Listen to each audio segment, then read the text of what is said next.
Astaghfirullah. Bismillahirrahmanirrahim. Assalamualaikum warahmatullahi wabarakatuh.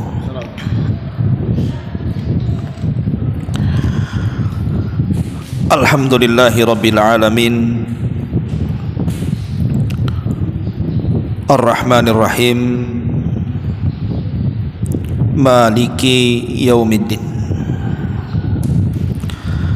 Wassalatu wassalamu ala asrafil anbiya'i wal mursalin, Sayyidina Muhammadin wa ala alihi wa sahbihi wa sallim. Rabbi israh li sadri wa yassir li amri wahlul 'uqdatam min lisani yafqahu qawli, amma ba'du. Ma'asyiral muslimat yang dimuliakan Allah Subhanahu wa taala, alhamdulillah di pagi menjelang siang ini kembali kita bisa duduk di taman-taman sorga di Masjid Nidaul Ilmi, tentu dalam rangka taqarrub, mendekatkan diri kepada Allah Subhanahu wa taala dengan talabul ilmi. Tak lupa salawat dan juga iringan salam tetap kita hadiahkan kepada qudwah kita, Rasul kita, Nabi besar Muhammad sallallahu alaihi wa ala alihi wasallam. Pembahasan di pagi menjelang siang ini, karena kita berada di bulan Sya'ban yang merupakan gerbang masuknya bulan Ramadan, tentu sangat pas pembahasannya. Kita akan membahas seputar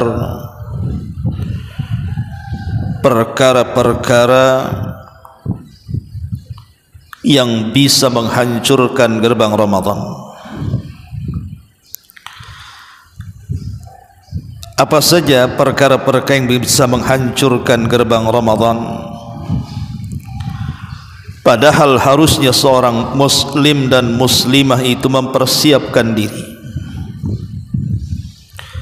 agar bisa masuk ke gerbang Ramadan itu dan mendapatkan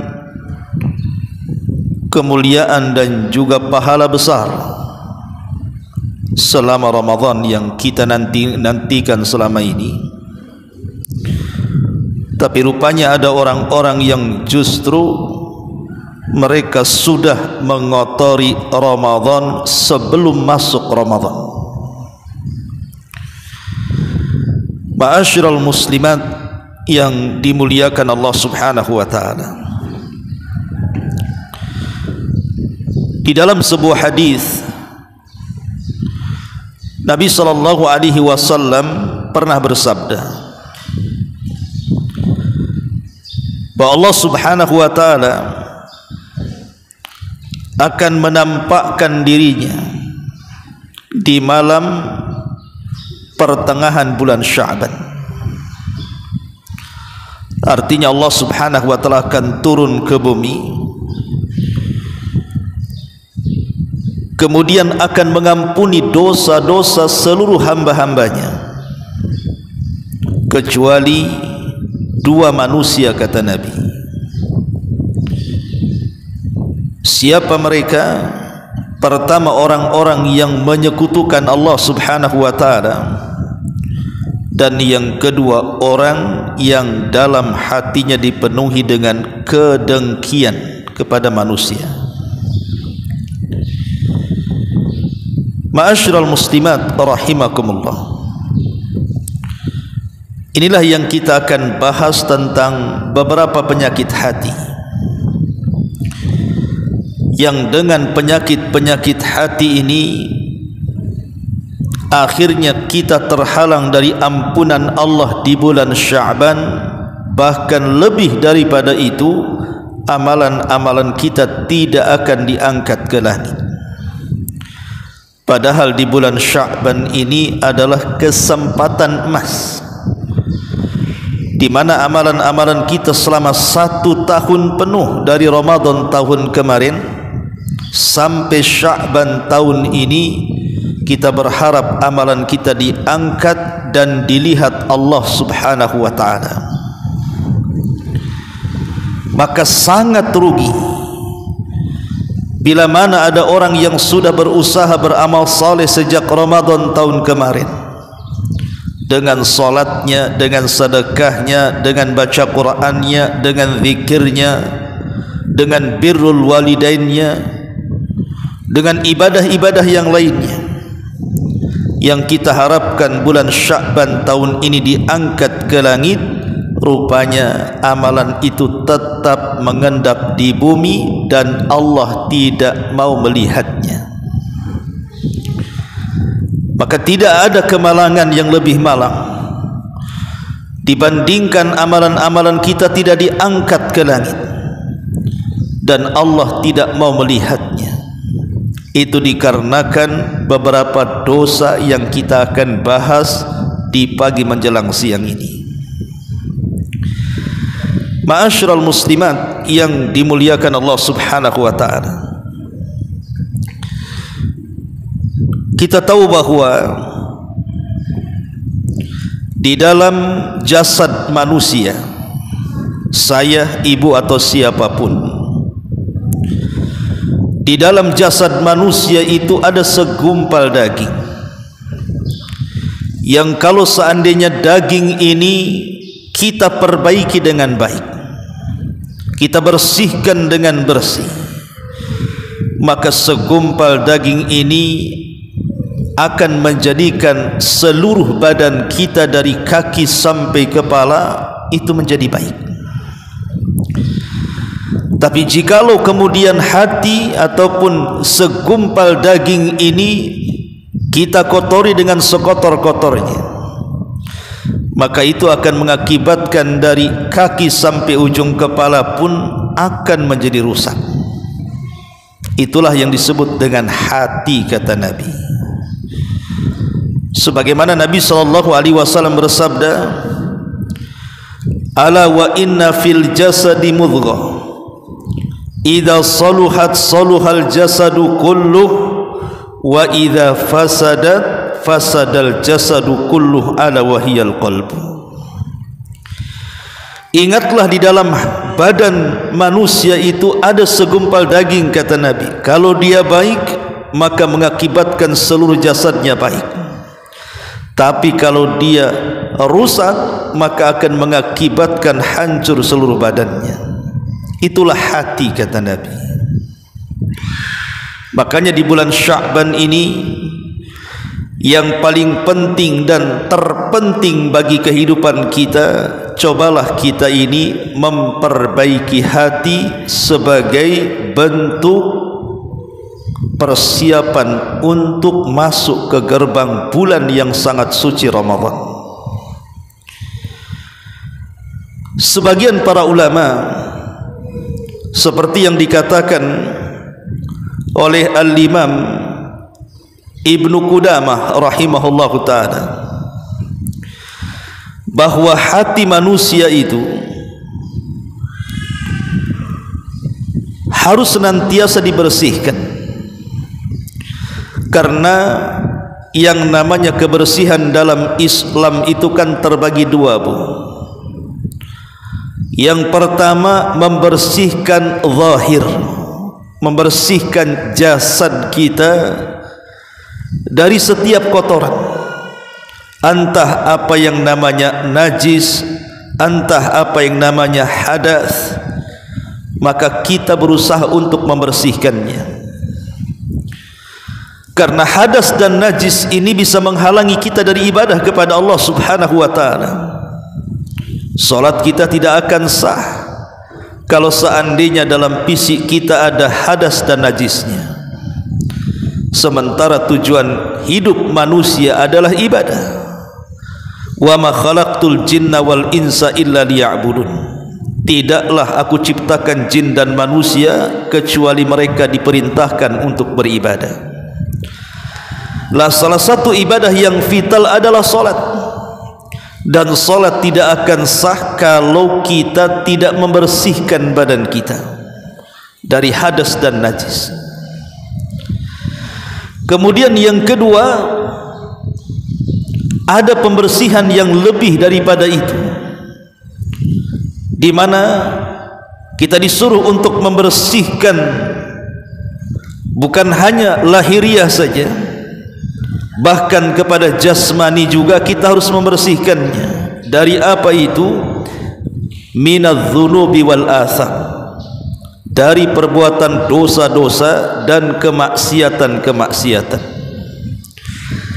baik maksiat yang dilakukan hati, baik maksiat yang dilakukan pandangan, pendengaran, ucapan, langkah tangan dan kaki, akal dan pikiran.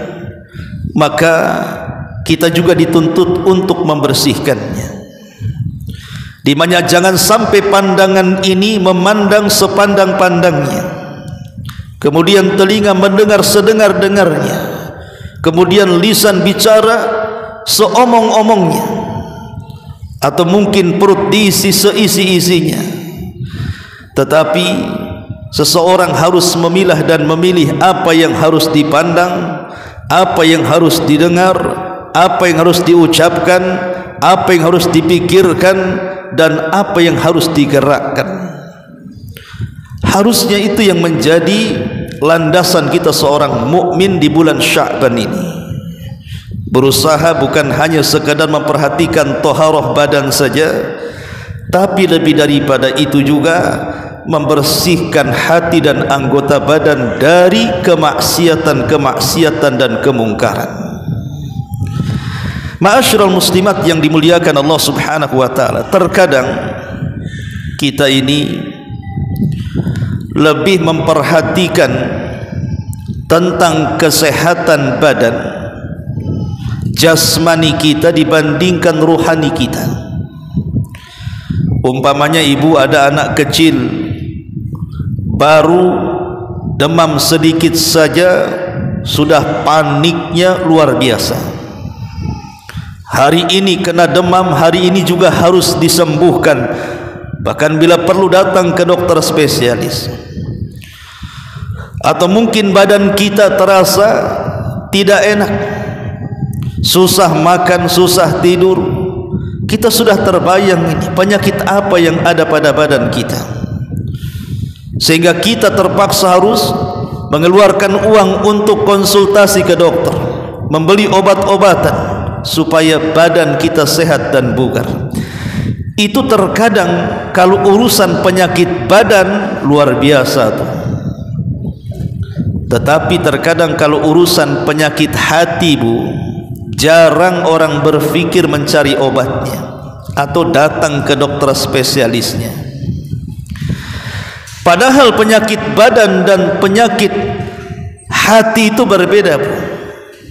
Kalau penyakit badan paling tinggi mati, tidak ada yang lebih tinggi dibandingkan mati.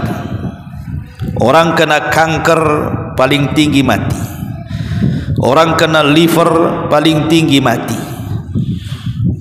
orang kena tumor paling tinggi mati. Penyakit badan itu paling tinggi mati. Artinya hanya menyelesaikan urusan dunia.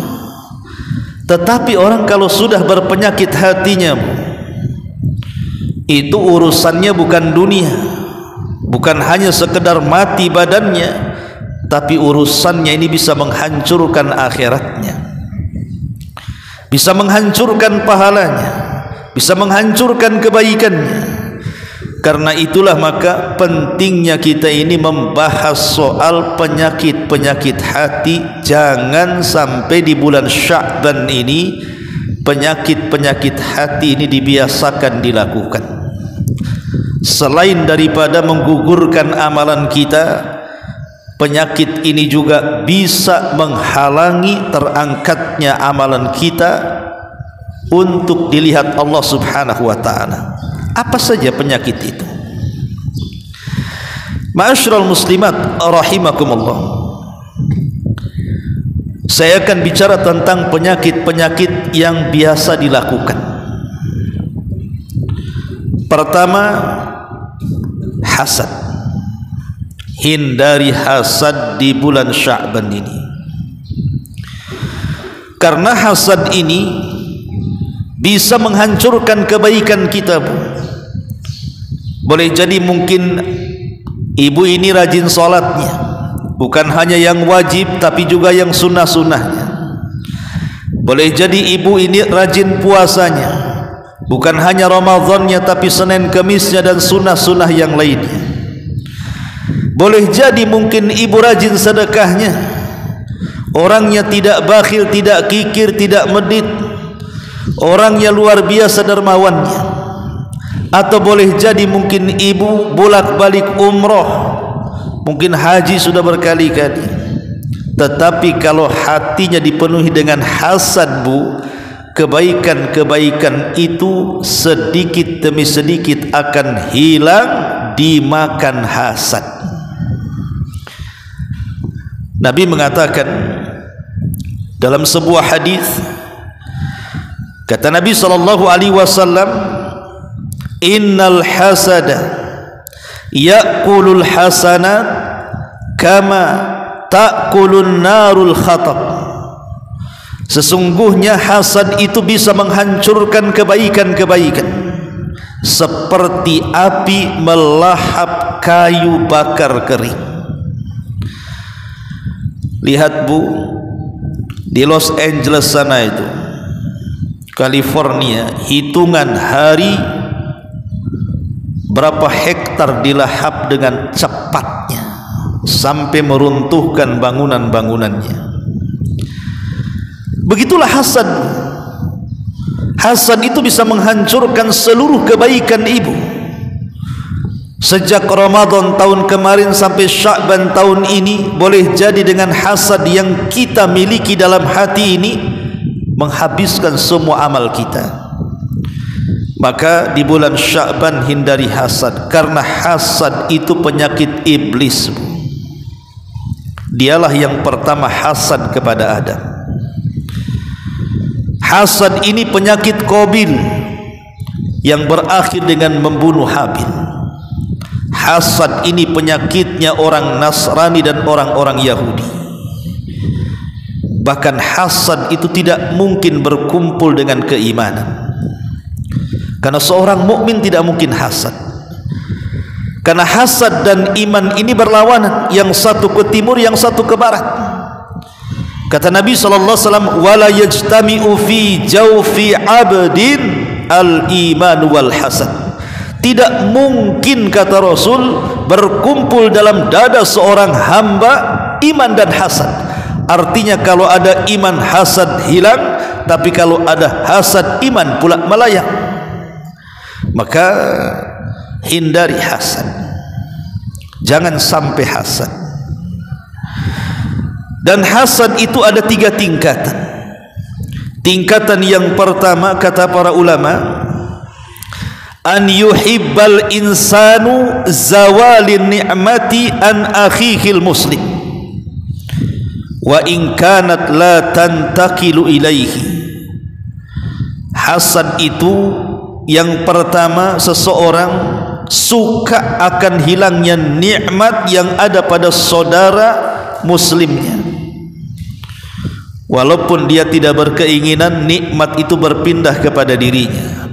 Yang penting dia tidak suka kalau orang lain di atas kesenangan. Ada tetangga bangun rumah cantik-cantik, tidak suka, padahal uang bukan uang dia, padahal biaya pembangunan bukan juga dari dia. Kenapa dia tidak suka? Ada saudaranya kemudian buka usaha, lancar jaya usahanya, tidak suka. Kok dia bisa punya usaha seperti itu? Itu namanya hasad. Ini tingkatan hasad paling tinggi. tidak suka dengan tetangganya yang Allah berikan nikmat kepadanya. Dan itu banyak orang yang hasad seperti ini, banyak sekali. Dia membenci nikmat Allah yang Allah anugerahkan kepada orang dan dia merasa tersakiti dengan itu. Kan aneh, Allah itu kan sudah membagi-bagi nikmat sesuai dengan kemaslahatan kita sebagai hambanya. Sebagaimana Allah subhanahu wa ta'ala juga sudah membagi-bagikan rizkinya sesuai dengan kemaslahatan yang Allah kehendaki bagi hamba-hambanya. Allah tahu si fulan harus diberikan nikmat, si fulan ditahan dulu. Karena Allah yang menciptakan kita, Dia yang lebih tahu akan maslahat kita.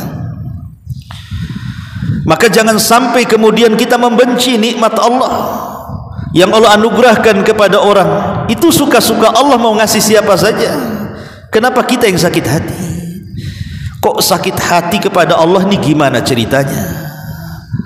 Maka orang hasad itu adalah orang yang sakit hati kepada Allah. Kenapa Allah beri dia nikmat, kenapa Allah tak beri saya nikmat seperti dia? Maka sakit hati kepada Allah ini bagian daripada dosa besar. Ini yang pertama. Kemudian yang kedua, tingkatan hasad adalah an yatamanna li nafsihi. An yatamanna li nafsihi, atau yang kedua, afwan, an yuhibba zawalan ni'mati min ghairihi li raghbatihi fiha raja'a intiqaliha ilaihi. Ini tingkatan hasad yang kedua. Seseorang suka kalau seandainya nikmat pada orang lain itu hilang, karena ada keinginan nikmat itu berpindah kepada dirinya. Ini bahaya. Macam mana nikmat orang itu hilang kemudian berpindah kepada dirinya? Seperti para pedagang yang sama-sama hasad dengan pedagang, kemudian menghasut orang untuk tidak membeli dagangannya dan membeli dagangan dia. Dia hancurkan usaha orang supaya orang-orang itu datang membeli usahanya. Ini hasad yang tingkat tinggi ini. Maka tidak boleh seseorang mengatakan seperti itu, karena rizki orang itu masing-masing. Walaupun sehasad apapun manusia memindahkan rizki orang kepada kita dan menghilangkan rizki orang lain, namanya rizki itu sudah dicatat takdirmu, tidak mungkin berpindah dan salah alamat. Tetapi ada hasad yang dibolehkan, bahkan ini terpuji. Dia tidak menghendaki hilangnya nikmat saudaranya, dia tidak menghendaki hilangnya nikmat saudaranya dan berpindah kepada dia, tapi dia hanya ingin seperti saudaranya dan tidak menghendaki kehilangan nikmat saudaranya. Dia hanya ingin seperti saudaranya saja.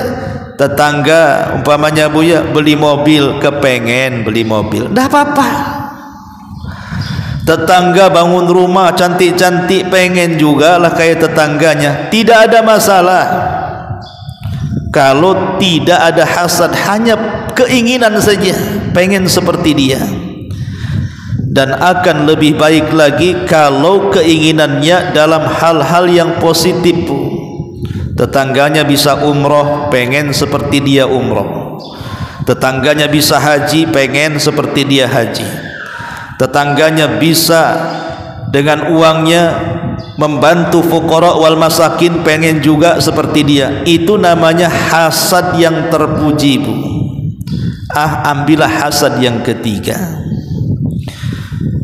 Ma'asyiral muslimat yang dimuliakan Allah Subhanahu wa taala, ini yang pertama hasad. Hindari hasad, karena hasad itu bisa menghancurkan agama, menghancurkan pahala, menghancurkan iman, membuat Allah murka, bahkan amalan kita 1 tahun di bulan Sya'ban tidak akan diangkat ke langit. Na'udzubillahi min dzalik. Ini yang pertama. Yang kedua, jangan mencari-cari aib orang lain. Ingat Bu ya, jangan mencari-cari aib orang. Mencari-cari aib orang itu tentu bukan karena niat yang baik. Ingat Bu, mencari aib orang bukan karena niatan baik, dan itu yang banyak. Nabi SAW bersabda dalam sebuah ceramahnya, Rasul mengatakan, ya ma'syara man amana bilisanihi walam yadkhulil imanu qalbah la taghtabul muslimin wala tattabi'u awratihim fa innahu man tatabba'a awrata akhihil muslim tatabba Allahu awratahu wa man tatabba Allahu awratahu yafdahuhu walau kana fi jawfin fi baitihi. Kata Nabi, wahai orang-orang yang beriman, sebatas di lisan namun iman belum menyentuh kalbunya, jangan kalian membicarakan kekurangan seorang muslim, jangan pula mengorek-ngorek aib mereka, karena barang siapa yang berusaha untuk mengorek-ngorek aib saudaranya muslim, Allah pasti akan membalas dengan mengorek-ngorek aibnya. Maka siapa saja yang Allah korek aibnya, maka Allah akan sebarkan segala aibnya walaupun berada di dalam rumahnya. Lihat Bu, al-jaza min jinsil amal. Orang yang suka mengorek-ngorek aib saudaranya, pasti Allah akan korek aibnya walaupun ibu bersembunyi dalam rumahnya. Bahaya Bu. Makanya beruntung Bu kalau lisan ibu terjaga dan tidak suka membicarakan aib orang. Kata Rasul, tuba liman syaghalahu aibahu an uyubin nas. Beruntung, kata Rasul, bagi orang-orang yang menyibukkan dengan aib dirinya sendiri dan tidak menyibukkan untuk menyingkap aib orang. Beruntung. Rasul mengatakan tuba, dan tuba itu pohon di sorga Bu. Jadi orang-orang yang senantiasa sibuk kemudian memandang aibnya diri sendiri dan tidak sibuk dengan memandang aib orang, maka mereka akan dikatakan tuba, akan mendapatkan pohon yang indah di sorga. Beruntung bagi mereka. Begini Bu ya, tadi saya katakan mencari aib orang tentu bukan ada niatan baik. Mungkin latar belakangnya karena hasad, karena iri hati, kecemburuan sosial, dan lain sebagainya. Sehingga latar belakang tadi karena mungkin hasad, karena dengki, iri hati, kecemburuan sosial, akhirnya ibu pagi, siang, sore, malam sibuk mencari aib orang. Kadang-kadang targetnya macam-macam kan Bu. Mungkin untuk menghancurkan martabat orang, boleh jadi menghancurkan kehormatan orang, atau mungkin ingin menghilangkan wibawa orang, atau mungkin menghilangkan nama baik orang supaya masyarakat tidak memandang dia baik dan terisolir dari masyarakat. Bisa saja itu terjadi. Maka tidak ada perbuatan yang lebih kejam dibandingkan orang yang mengorek-ngorek aib orang lain. Tidak ada perbuatan yang lebih kejam dibandingkan orang-orang yang mengorek aib orang lain. Kenapa demikian? Karena dia juga punya aib. Ngapain aib orang dibongkar? Dia sendiri tidak lepas daripada aib. Karena kalau seandainya ibu ini masih suka mengorek-korek aib orang lain, lalu apa gunanya persaudaraan dalam Islam itu? Enggak ada manfaatnya kan akhirnya. Apa gunanya kita ini se-Islam, seiman, seakidah, semanhaj? Apa gunanya coba? Berarti kan merobek persaudaraan orang lain. Bukankah Nabi yang mengatakan bahwa muslim itu bersaudara dengan muslim yang lainnya? Kata Nabi, kunu ibadallahi ikhwana, jadilah kalian hamba-hamba Allah yang bersaudara. Al muslimu akhul muslim, kata Rasul. Yang namanya muslim itu saudaranya muslim lainnya. Kalau seandainya ada saudara kita punya aib, maka aib dia juga aib kita. Kalau ada saudara kita ini kekurangan, maka kekurangan saudara kita juga kekurangan kita. Kalau seandainya kemudian kekurangan orang lain kita bongkar, aib orang lain kita ceritakan, lalu apa gunanya ukhuwah Islamiyah di sini? Tidak ada gunanya ibu bersaudara dengan saudaranya kalau masih suka mencari-cari aib orang lain. Karena kewajiban saudara dengan saudaranya yang lain adalah, kalau ibu melihat nih ada ummahat, mungkin ibu melihat dengan mata dia punya aib, harusnya tugas ibu adalah menutupi aibnya. Kalau ibu melihat saudaranya ada kekurangan, harusnya ibu yang menyempurnakan kekurangan itu. Karena bagaimanapun Nabi yang mengatakan tidak akan sempurna iman seseorang sampai dia mencintai saudaranya seperti dia mencintai dirinya. La yu'minu ahadukum hatta yuhibba li akhi ma yuhibbu li nafsi. Tidak sempurna imannya kalau dia belum mencintai saudaranya seperti dia mencintai dirinya. Apa dikatakan cinta dengan saudara kalau aib saudaranya disingkap? Apa dikatakan cinta dengan saudaranya kalau seandainya kekurangan saudaranya diumbar ke mana-mana? Maka hindari, jangan sampai menyingkap aib orang. Apalagi di zaman sekarang ini kan zaman gosip kan Bu ya, zaman isu, zaman gosip di zaman sekarang ini. Ibu kumpul-kumpul dikit pasti gosip, kumpul 2-3 orang gosip lagi. Kadang-kadang gosip ini tidak lihat tempat kan Bu. Kadang-kadang di masjid nih Bu ya, lagi ngaji bisa gosip dia, nggak lihat-lihat tempat dia. Ibu ini lagi cari pahala supaya ketika datang dari rumah banyak dosa, keluar dari majelis taklim itu hilang dosa. Kalaupun tidak mendapatkan ilmu umpamanya kan Bu ya, karena memang dari rumah sudah ada agenda, susah tidur malamnya, pengen tidur di pengajian, paling cepat tuh tidur di pengajian. Oke lah, mungkin kita sudah hadir di majelis taklim, Rasul katakan kumu maghfuran lakum, dosa-dosa kalian sudah diampuni.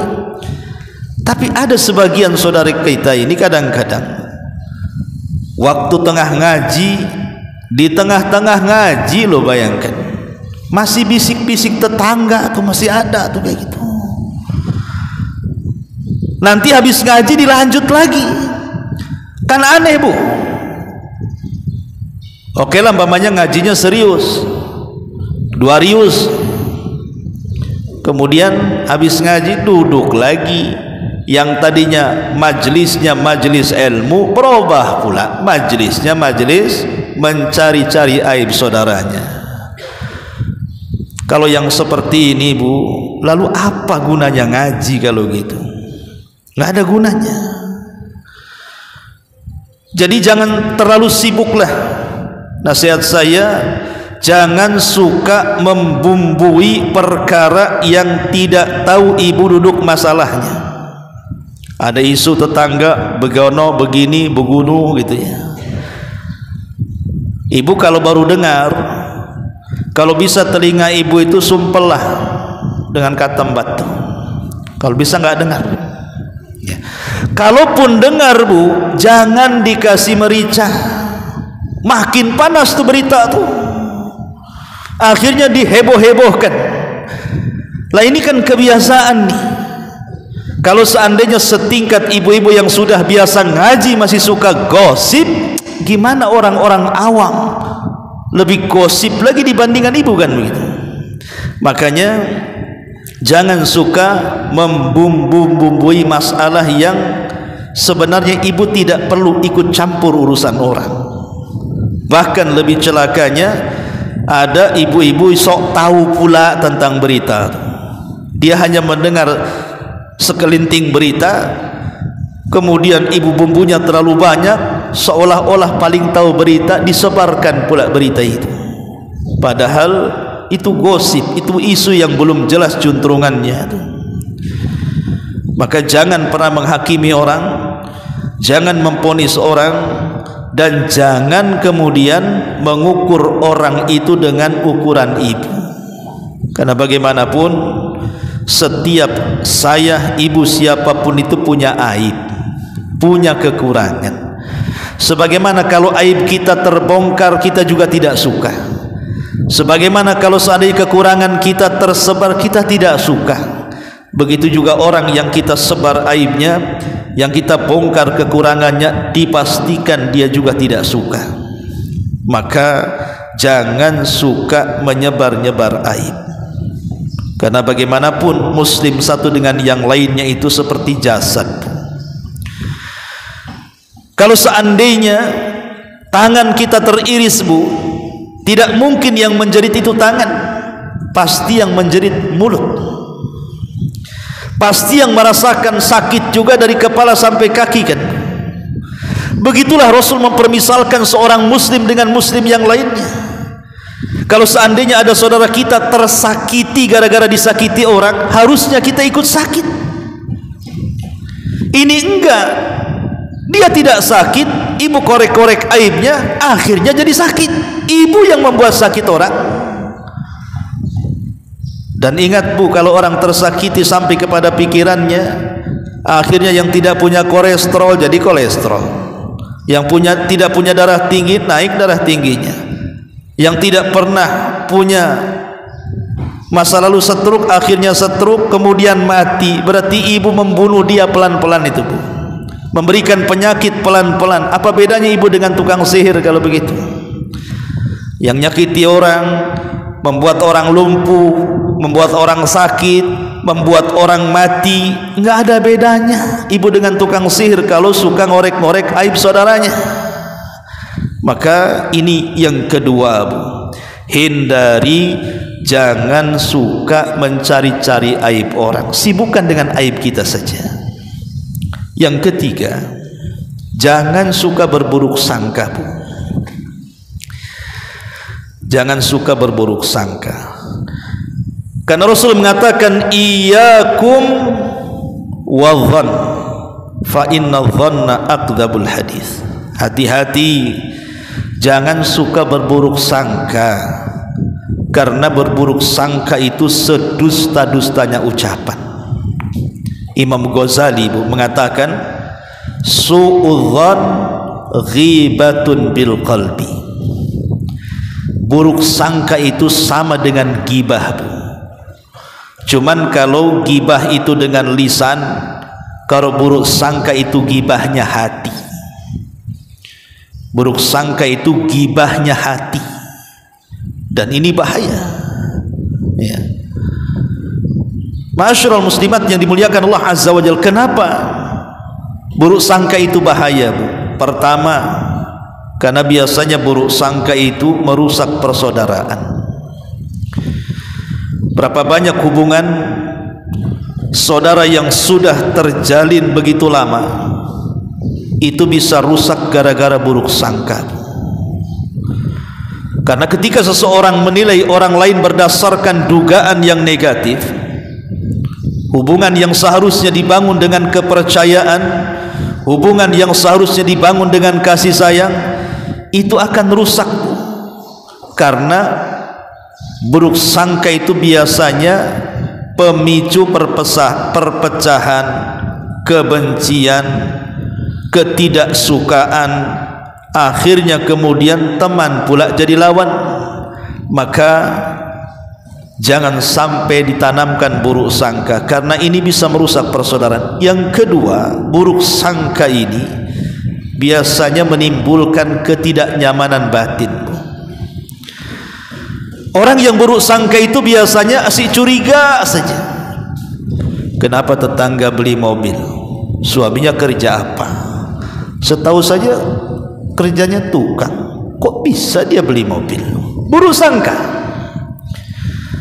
Ya boleh jadi mungkin ada orang yang ngasih rezeki sama dia, dia kejatuhan duren gitu ya, kan nggak tahu Bu. Kenapa kemudian ibu buruk sangka dengan orang? Ada tetangganya mungkin mukanya makin putih ya. Kok dia bisa beli skincare itu, padahal mahal tuh. Setahu saya suaminya nganggur itu. Kok dia bisa kayak gitu? Kok bisa dia beli baju bagus? Itu buruk sangka Bu.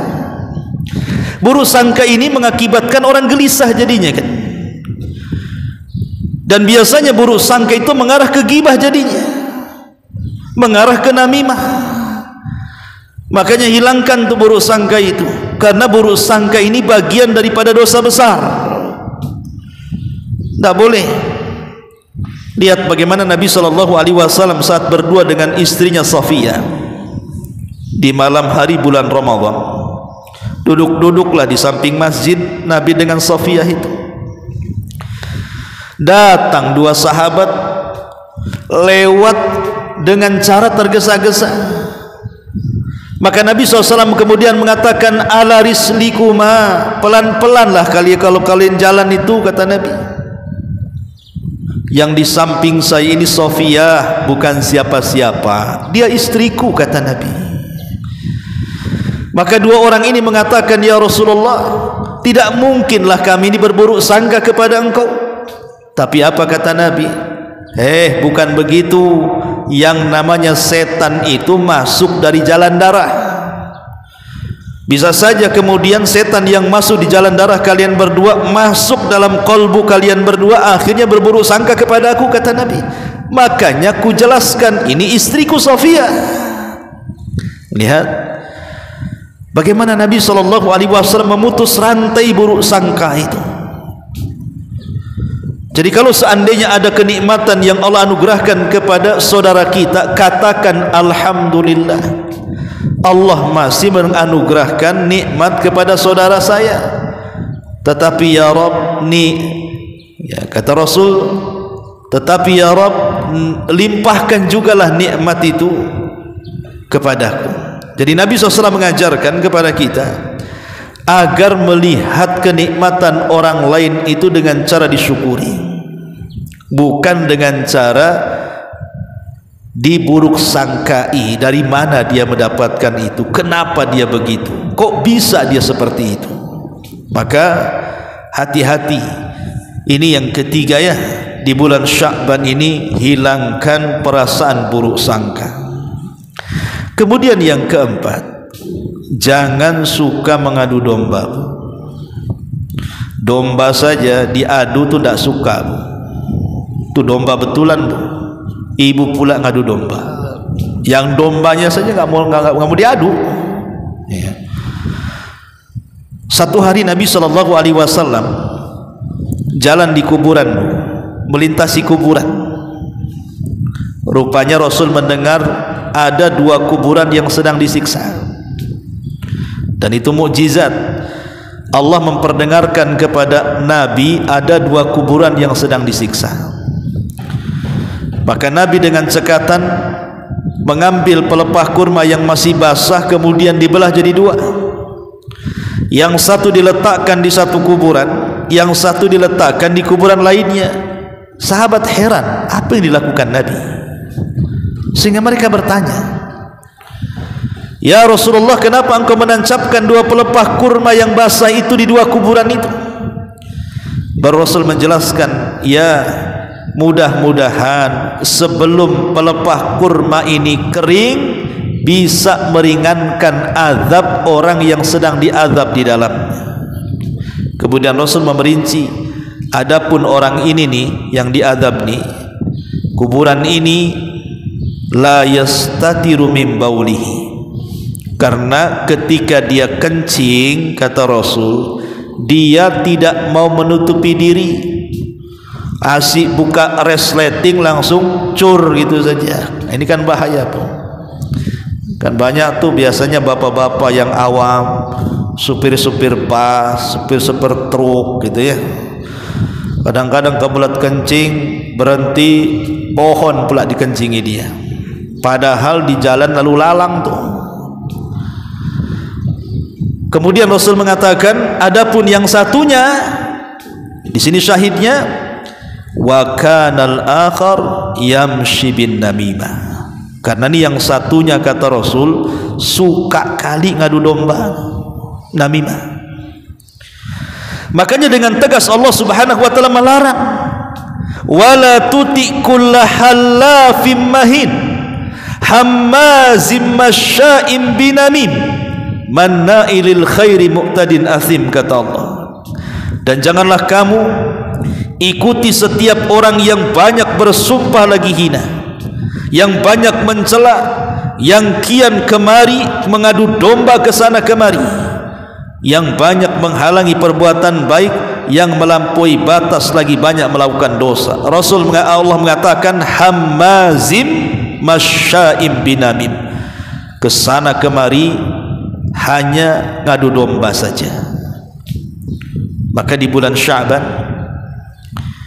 berhenti, jangan suka ngadu domba. La yadkhulul jannah namam, kata Rasul, tidak masuk surga pelaku namimah itu, yang suka ngadu domba.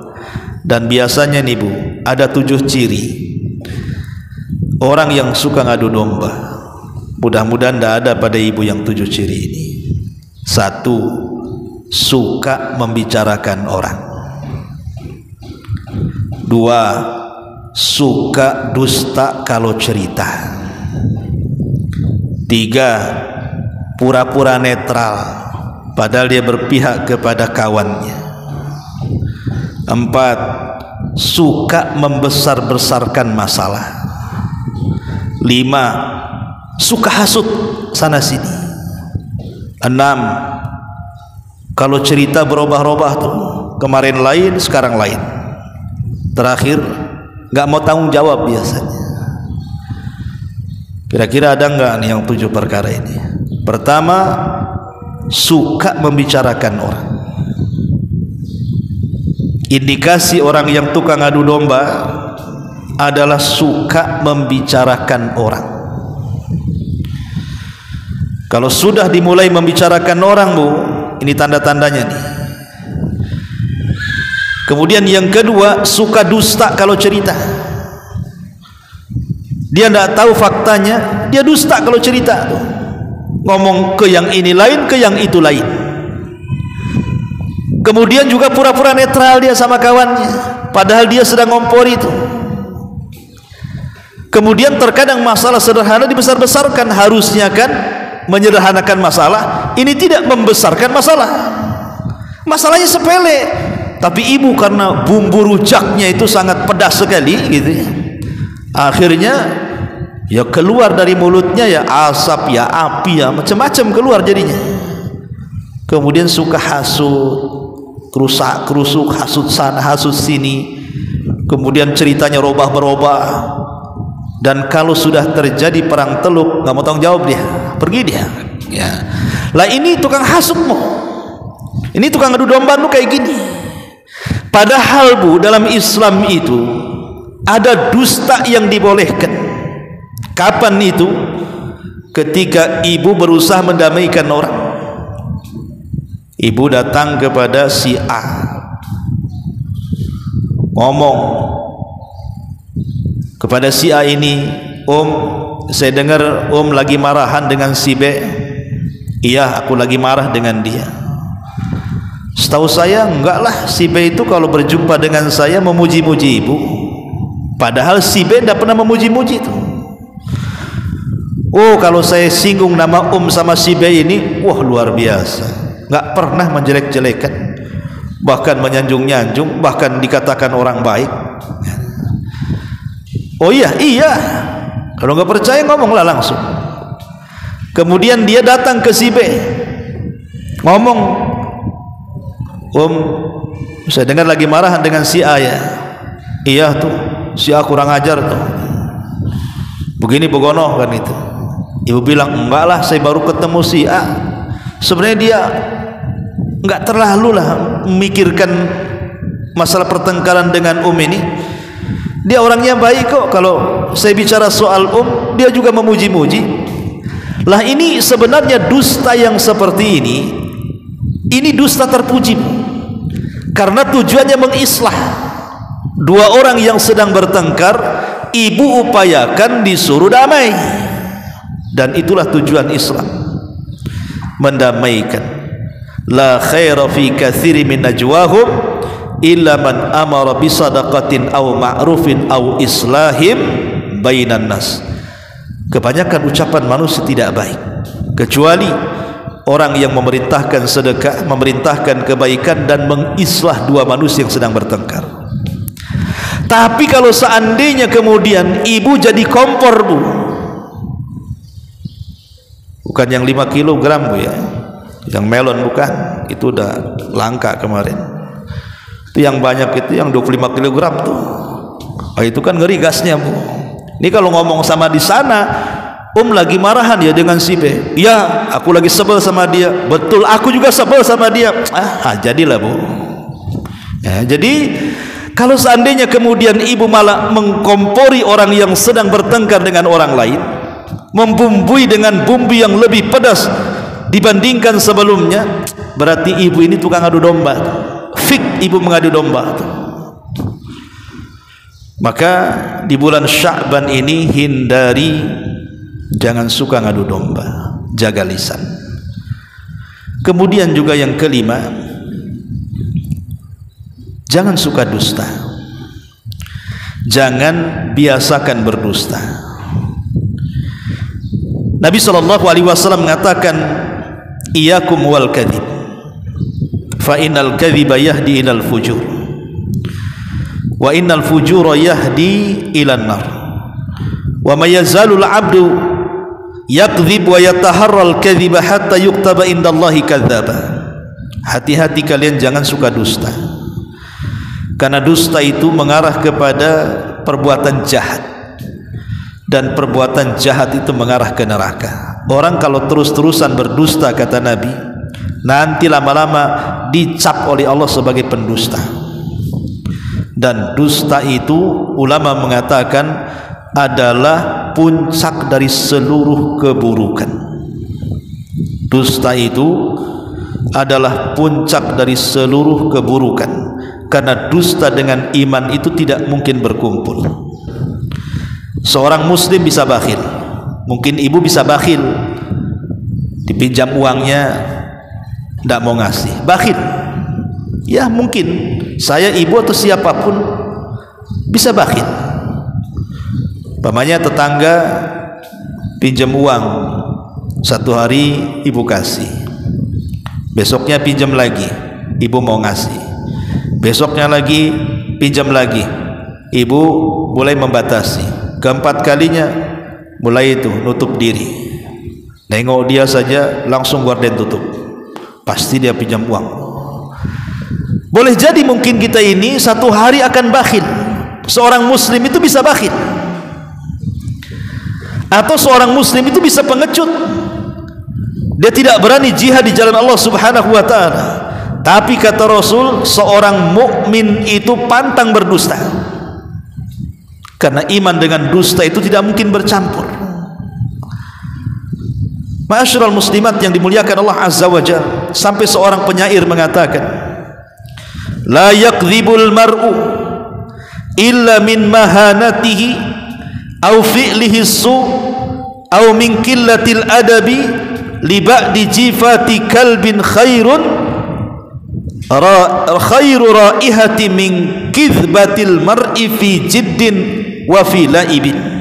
Kata penyair Arab mengatakan, Tidak mungkin seseorang berdusta kecuali karena kerendahan dirinya, karena perbuatan jahatnya, karena sedikit adabnya.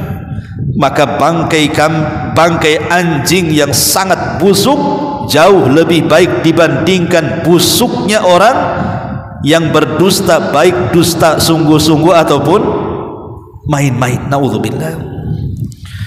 Maka hindari dusta, kecuali ya dusta-dusta yang dibolehkan, seperti dalam rumah tangga. Ibu berdusta kepada suami untuk menyenangkan suami, nggak ada masalah. Aduh, hari ini suamiku ganteng, padahal nggak ganteng suaminya, nggak ada masalah. Ya. Aduh, suami saya memang luar biasa, padahal biasa-biasa. Ya. Tidak ada masalah, Bu. Berdusta untuk keharmonisan rumah tangga tidak ada masalah. Sebagaimana suami juga berdusta kepada ibu. Ibu pakai pakaian pink gitu kan, Masya Allah cantik kan ini. Padahal tidak ada orang sini pakai pakaian pink kecuali ibu kan itu. Nggak ada masalah kalau dusta dalam keluarga, ataupun dusta dalam menjaga kehormatan seorang muslim. Tetangga sebelah muslim, tetangga sebelah kafir, bertengkar di muslim kafir ini. Si kafir pula bawa golok, mau bunuh tetangga yang muslim. Ibu sembunyikan di dapur, dicari-cari sama dia, mana tuh si Anu? Ibu katakan nggak ada, karena untuk menjaga nyawanya. Nggak apa-apa ya, karena seorang muslim lebih berharga dibandingkan orang kafir. Atau berdusta untuk islah, seperti yang saya contohkan tadi, kesana bilang lain, kesini bilang lain, tapi untuk mendamaikan boleh. Tapi selain 3 perkara ini, dusta sangat dilarang. Dan jangan ajarkan dusta ini kepada anak-anak. Sebab kalau ibu sudah ajarkan dusta kepada anak-anak, nanti anak ini akan tumbuh besar dan menjadi seorang pendusta. Ajarkan kejujuran. Ma'asyiral muslimat yang dimuliakan Allah Azza wa Jalla, inilah 5 perkara sebaiknya jangan dilakukan di bulan Sya'ban, karena ini sumber penyakit hati. Kalau orang kemudian masih suka melakukan 5 perkara ini, berarti sia-sialah amalan kita setahun, dosa kita tidak diampuni, amalan kita tidak diangkat ke langit, kan rugi jadinya, Bu. Maka jagalah hati, jagalah lisan, dan teruslah meningkatkan amal ibadah kita di bulan Sya'ban, karena Sya'ban ini gerbang masuk Ramadan. Apa yang dilakukan Ramadan, di Ramadan lakukan di bulan Sya'ban. Di Ramadan kita berpuasa, maka di Sya'ban biasakan puasa. Di Ramadan kita akan baca Quran, maka biasakan baca Quran di bulan Sya'ban. Di Ramadan kita akan bersedekah, maka biasakan sedekah di bulan Sya'ban. Di Ramadan kita terbiasa qiyamul lail, maka di bulan Sya'ban juga biasakan qiyamul lail. Maka siapa yang baik Sya'bannya, maka akan jelas Ramadannya lebih baik lagi. Tapi kalau Sya'bannya tidak baik, maka jangan harap mendapatkan kebaikan di bulan Ramadan, karena Sya'ban itu, kata Imam Ibn Rajab, kal muqaddimati li Ramadan, seperti muqaddimah masuknya gerbang Ramadan. Wallahu a'lam bishawab. Ini yang bisa saya sampaikan, mudah-mudahan ada manfaatnya. Sebelum saya tutup, kalau ada yang bertanya silahkan. Dengan gas LPG subsidi, yeah. Menggunakan gas LPG subsidi sementara dia mampu. Iya, alhamdulillah. Kalau memang dari pemerintah sudah membuat aturan bahwa gas LPG ini khusus untuk orang yang tidak mampu, dan yang mampu sudah disediakan gasnya tersendiri. Kalau seandainya ada orang-orang miskin atau orang yang susah tidak mendapatkan gas itu karena diambil oleh orang-orang mampu, maka dia zalim. Zalim dia. Tapi kalau seandainya semua sudah tersalurkan, tidak ada orang miskin kecuali mudah mendapatkannya, saya kira tidak ada masalah. Kan kita tidak menzalimi siapapun, dan ini juga dari pemerintah kan gitu. Maka yang harus diperhatikan begitu, kalau ada saudara kita yang susah, kalau dia belum dapat, kita pula yang mampu, berarti ya kita zalim, hak mereka kita ambil, ya. Wallahu a'lam. Baik, Ibu enggak ada? Kalau enggak ada kita tutup. Ya subhanallah bihamdika asyhadu an la ilaha illa anta astaghfiruka wa atubu ilaik. Allahu taala alam. Assalamualaikum warahmatullahi wabarakatuh.